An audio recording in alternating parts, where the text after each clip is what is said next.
Chapter 29. Cockneys.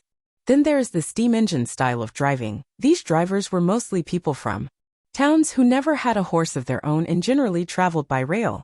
They always seemed to think that a horse was something like a steam engine, only smaller.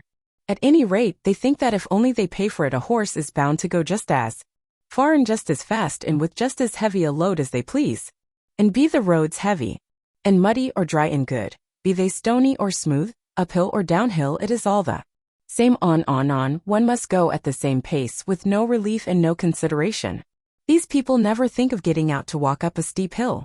Oh no, they have paid to ride, and ride they will. The horse? Oh, he's used to it. What were horses made for if not to drag people uphill? Walk. A good joke indeed. And so the whip is plied and the rein is chucked, and often a rough, scolding voice cries out, "Go along, you lazy beast." And then another slash of the whip, when all the time we are doing our very best to get along, uncomplaining and obedient, though often sorely harassed and downhearted. This steam engine style of driving wears us up faster than any other kind. I would far rather go 20 miles with a good considerate driver than I would go 10 with some of these. It would take less out of me. Another thing, they scarcely ever put on the brake, however steep the downhill may be. And thus bad accidents sometimes happen, or if they do put it on, they often forget to take it off at the bottom of the hill, and more than once I have had to pull halfway up the next hill with one of the wheels held by the brake before my driver chose to think about it, and that is a terrible strain on a horse. Then these cockneys, instead of starting at an easy pace as a gentleman would do, generally set off at full speed from the very stableyard, and when they want to stop, they first whip us and then pull up so suddenly that we are nearly thrown on our haunches and our mouths jagged with the bit. They call that pulling up with a dash. And when they turn a corner, they do it as sharply as if there were no right side or wrong side of the road. I well remember one spring evening I and Rory had been out for the day. Rory was the horse that mostly went with me when a pair was ordered, and a good honest fellow he was. We had our own driver, and as he was always considerate and gentle with us, we had a very pleasant day. We were coming home at a good smart pace about twilight. Our road turned sharp to the left, but as we were close to the hedge on our own side, and there was plenty of room to pass, our driver did not pull us in. As we neared the corner, I heard a horse and two wheels coming rapidly down the hill toward us. The hedge was high, and I could see nothing, but the next moment we were upon each other. Happily for me, I was on the side next the hedge. Rory was on the left side of the pole, and had not even a shaft to protect him. The man who was driving was making straight for the corner, and when he came in sight of us he had no time to pull over to his own side. The whole shock came upon Rory.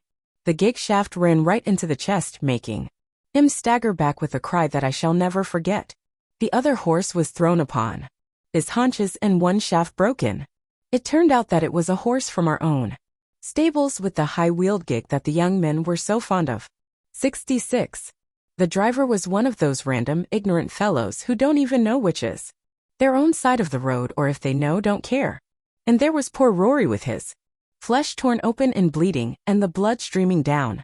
They said if it had been a little more to one side it would have killed him, and a good thing for him, poor fellow, if it had. As it was a long time before the wound healed, and then he was sold for coal carting, and what that is, up and down those steep hills, only horses know. Some of the sights I saw there, where a horse had to come downhill with a heavily loaded two-wheel cart behind him on which no brake could be placed, make me sad even now to think of. After Rory was disabled I often went in the carriage with a mare named Peggy who stood in the next stall to mine. She was a strong, well-made animal of a bright dun color, beautifully dappled and with a dark brown mane and tail. There was no high breeding about her, but she was very pretty and remarkably sweet-tempered and willing. Still, there was an anxious look about her eye, by which I knew that she had some trouble. The first time we went out together I thought she had a very odd pace. She seemed to go partly a trot, partly a canter, 3 or 4 paces, and then a little jump forward. It was very unpleasant for any horse who pulled with her, and made me quite fidgety. When we got home I asked her what made her go in that odd, awkward way. "Ah," she said in a troubled manner, "I know my paces are very bad, but what can I do?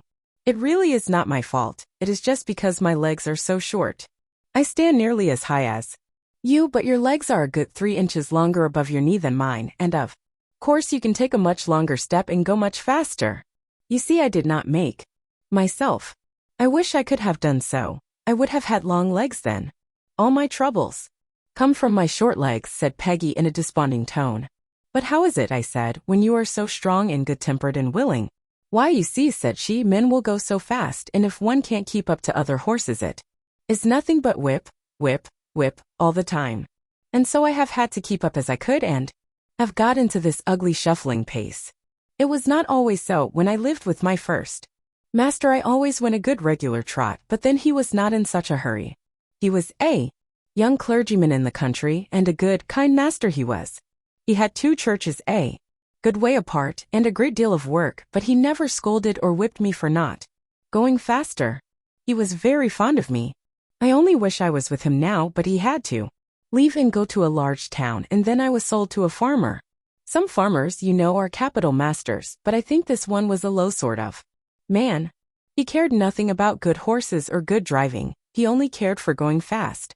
I went as fast as I could, but that would not do, and he was always whipping, so I got into this way of making a spring forward to keep up. On market nights he used to stay very late at the inn, and then drive home at a gallop. One dark night he was galloping home as usual when all of a sudden the wheel came against some great heavy thing in the road, and turned the gig over in a minute. He was thrown out and his arm broken, and some of his ribs, I think. At any rate, it was the end of my living with him, and I was not sorry.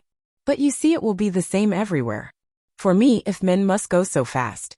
I wish my legs were longer. Poor Peggy. I was very sorry for her, and I could not comfort her, for I knew how hard it was upon slow-paced horses to be put with fast ones. All the whipping comes to their share, and they can't help it.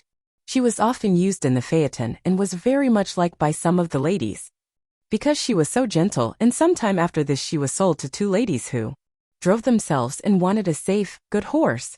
I met her several times out in the country, going a good steady pace, and looking as gay and contented as a horse could be. I was very glad to see her, for she deserved a good place. After she left us, another horse came in her stead. He was young and had a bad name for shying and starting, by which he had lost a good place. I asked him what made him shy. Well, I hardly know, he said. I was timid when I was young, and was a good deal frightened several times, and if I saw anything strange I used to turn and look at it. You see, with our blinkers one can't see or understand what a thing is unless one looks round, and then my master always gave me a whipping, which of course made me start on and did not make me less afraid. I think if he would have let me just look at things quietly and see that there was nothing to hurt me, it would have been all right, and I should have got used to them. One day an old gentleman was riding with him, and a large piece of white paper or rag blew across just on one side of me.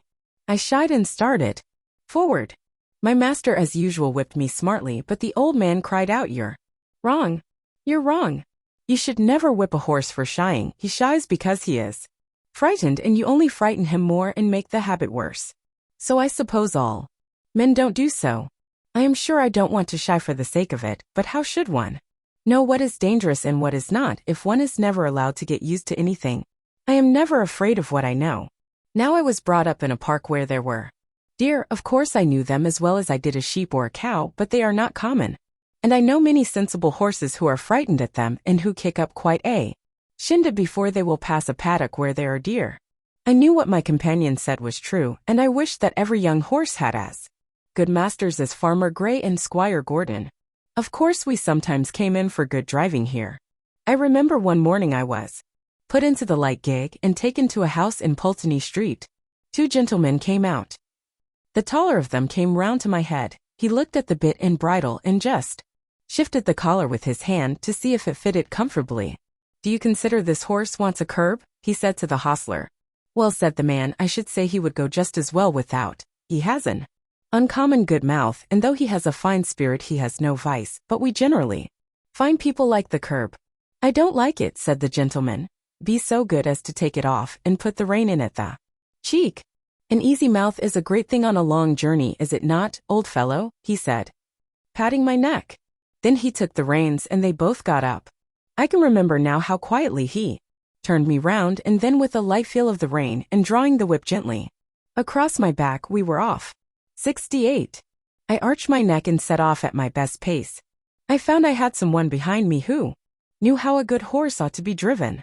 It seemed like old times again and made me feel quite gay. This gentleman took a great liking to me, and after trying me several times with the saddle, he prevailed upon my master to sell me to a friend of his who wanted a safe, pleasant horse for riding. And so it came to pass that in the summer I was sold to Mr. Barry,